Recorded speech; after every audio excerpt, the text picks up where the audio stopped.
On September 11, 2001, nearly 3,000 innocent Americans were intentionally murdered. Over 1,000 soldiers have died and thousands more have been maimed or wounded. We dedicate this video to their memory and to the capture, trial, and punishment of those responsible. Please join us in a prayer or moment of silence in tribute to them. In its final report, the 9/11 Commission ignored the following significant facts and questions that conflict with that report's conclusions. Why did a third skyscraper at the World Trade Center that was not hit inexplicably collapse? Building 7 at the World Trade Center was never hit by an airplane and had no significant fire.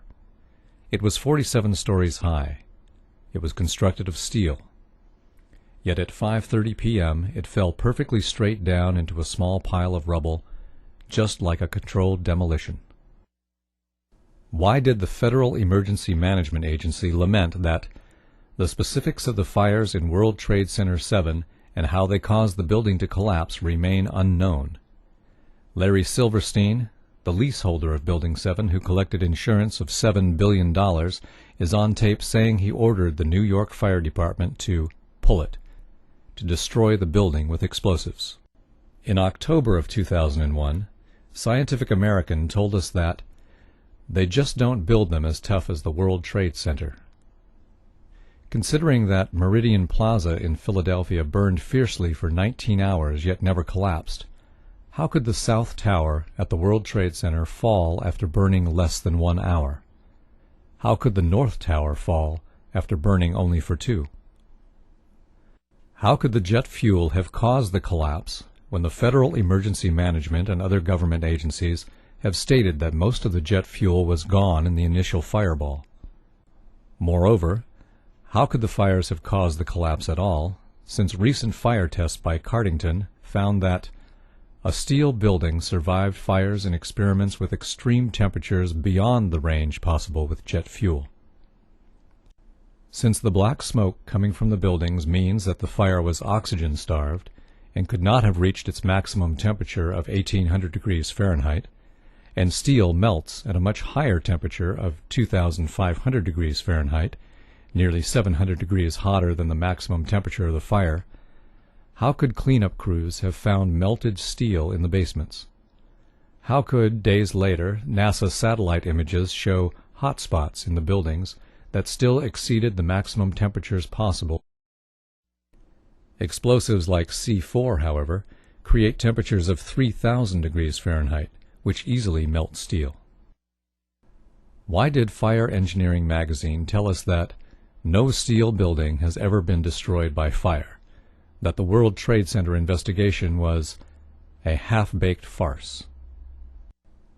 Why was all of the important evidence illegally destroyed, some before the investigation began? Why was $40 million spent to investigate Clinton's sex life while only $600,000 was spent on investigating the World Trade Center fires and subsequent collapse? Why did the entire 9/11 Commission spend only $15 million while expenditures on Clinton's lies exceeded $65 million? How could the airliner's impact have caused the collapse when wind gusts from storms had at times been greater than the impact of the airliners?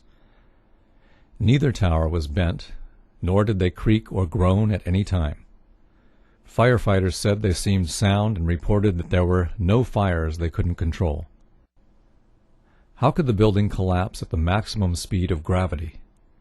Each floor hit should have slowed the fall, just as if you drop a steel ball from the roof, it would fall faster without resistance.